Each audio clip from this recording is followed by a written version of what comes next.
Hello friends, this is Arun here again and welcome back to my another new video. Masisi January gi aroiba numit 31st of the January 2026 aduga aigi January gi aroiba lamjen chen basu oigadoriba aduna aiji krom chen si ge ji khangam dabani masise awdabu aigi imanaba ama palen dagi phone tore aduna ai palen lom do inchelage haigre koiba chatpo ina aduga exactly kilometer kya oigidoina khangde aina hojik leise bai district sport association dese ground Kakching dani sidagi adum chengrage tongla lomda aduga palen phawba yojilorage adum nuai ni khale mayam su nuai lebio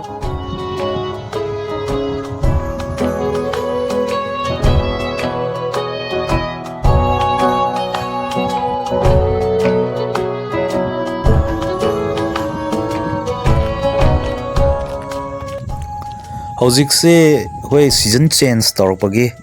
ꯏꯪꯉꯝꯕꯗꯒꯤ ꯁꯥꯒꯠꯂꯛꯄꯒꯤ ꯑꯗꯨꯒ ꯌꯦꯅꯤꯡꯊꯥ ꯂꯥꯛꯄꯒꯤ ꯁ꯭ꯄ꯭ꯔꯤꯡꯒꯤ ꯌꯥꯎꯁꯪ ꯃꯌꯥꯒꯤ ꯑꯩꯈꯣꯏ ꯌꯥꯝ ꯅꯨꯡꯉꯥꯏꯕ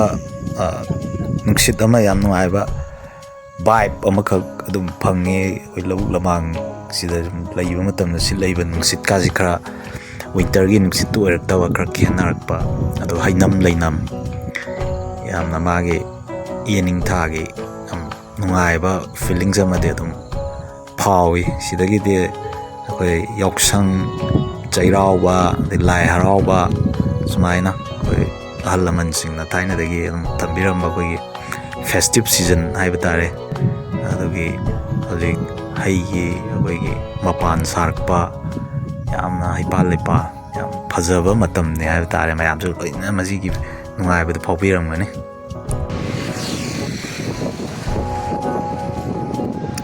ꯍꯧꯖꯤꯛꯁꯦ plan ꯌꯧꯁꯤꯜꯂꯦ ꯑꯩꯁꯤ ꯏꯃꯥꯟꯅꯕ ꯉꯥꯏꯒꯗꯧꯔꯤꯅꯤ ꯑꯗꯨꯒ ꯑꯃꯨꯛ ꯉꯥꯛꯇꯪ ꯀꯣꯏꯕ ꯑꯣꯏꯅ ꯆꯠꯁꯦꯗꯅ ꯍꯥꯏꯅꯔꯦ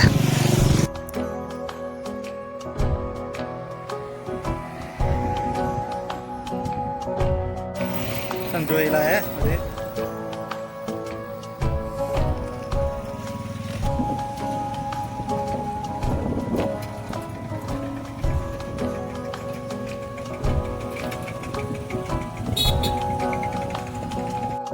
ꯍꯧꯖꯤꯛꯁꯦ ꯑꯩꯈꯣꯏ ꯄꯂꯦꯟꯒꯤ ꯗꯥꯝ ꯂꯣꯝꯗ ꯑꯣꯏꯅ ꯀꯣꯏꯕ ꯆꯠꯂꯦ ꯄꯂꯦꯟ ꯌꯧꯔꯦ ꯃꯌꯥꯝ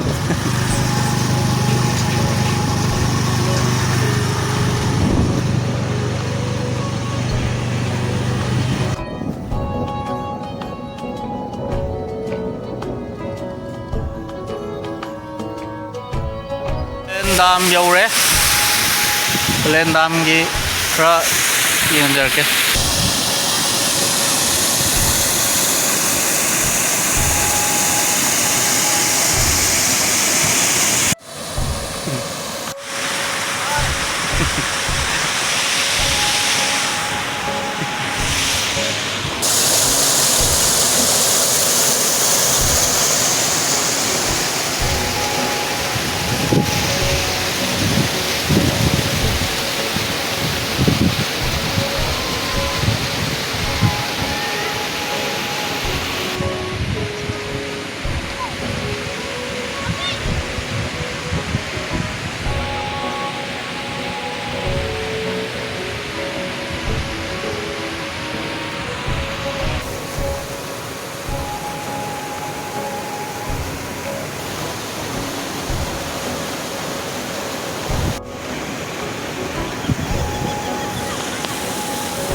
ꯍꯧꯖꯤꯛꯁꯦ ꯄꯂꯦꯟ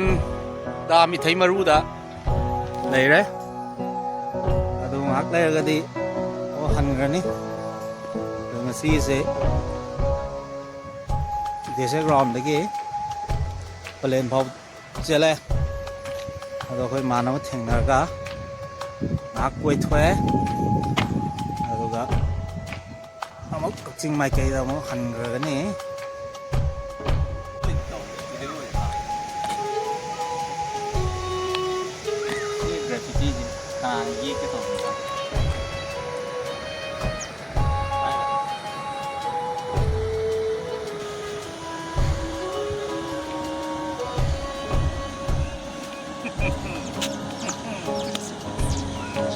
ꯇꯧꯗ꯭ꯔꯣ ꯄꯤꯈ꯭ꯔꯦ ꯍꯤꯗꯤꯁꯤꯅ ꯌꯦꯛꯁꯤꯜꯂꯗꯤ ꯃꯣꯏ ꯇꯧꯔꯛꯄꯁꯦ ꯌꯥꯔꯦ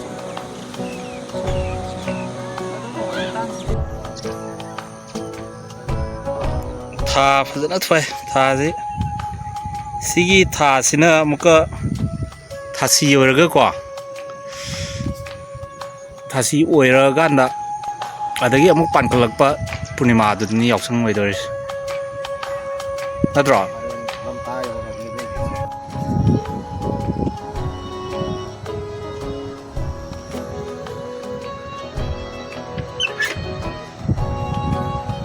ꯍꯧꯖꯤꯛ ꯑꯃꯨꯛꯀ ꯂꯣꯏꯁꯤꯜꯂꯛꯄ ꯑꯣꯏꯅ ꯑꯩꯈꯣꯏꯁꯤ ꯑꯩꯈꯣꯏ ꯏꯃꯥꯟꯅꯕ ꯑꯃꯒꯤ ꯌꯨꯝꯗ ꯆꯪꯉꯒ ꯑꯩꯈꯣꯏ ꯀꯣꯐꯤ ꯀꯞ ꯑꯃꯃꯝ ꯊꯛꯑꯒ ꯍꯜꯂꯁꯤ ꯍꯥꯏꯗꯅ ꯑꯗꯨꯃꯥꯏꯅ ꯑꯩꯈꯣꯏ ꯃꯌꯥꯝ ꯊꯦꯡꯅꯔꯦ ꯋꯥꯔꯤ ꯋꯥꯇꯥꯏ ꯉꯥꯏꯍꯥꯛ ꯁꯥꯟꯅꯔꯦ ꯑꯗꯨꯒ ꯉꯁꯤꯒꯤ ꯖꯔꯅꯤꯁꯤ ꯌꯥꯝ ꯅꯨꯡꯉꯥꯏꯕ ꯖꯔꯅꯤ ꯑꯃ ꯑꯗꯨꯝ ꯑꯣꯏꯈ꯭ꯔꯦ ꯃꯌꯥꯝꯕꯨꯁꯨ ꯊꯥꯒꯠꯆꯔꯤ ꯌꯥꯏꯐꯃꯤꯟꯅꯔꯁꯦ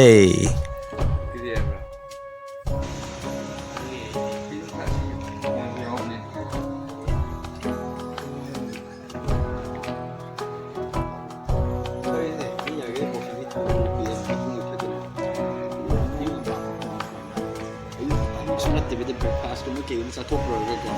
ꯍꯥꯏꯗꯤ ꯑꯩꯒꯤ ꯅꯨꯃꯤꯠꯁꯦ ꯊꯕꯛ ꯆꯠꯊꯣꯛꯀꯗꯕ ꯑꯣꯏꯔꯣ ꯑꯩ ꯅꯨꯃꯤꯠꯇꯨꯒꯤ ꯑꯦꯛꯇꯤꯚꯤꯇꯤꯁ ꯐꯣꯔꯝꯗ ꯑꯦꯛꯇꯤꯚ ꯑꯣꯏꯅ ꯋꯥꯅꯦꯗ ꯅꯨꯃꯤꯗꯥꯡꯗꯗꯤ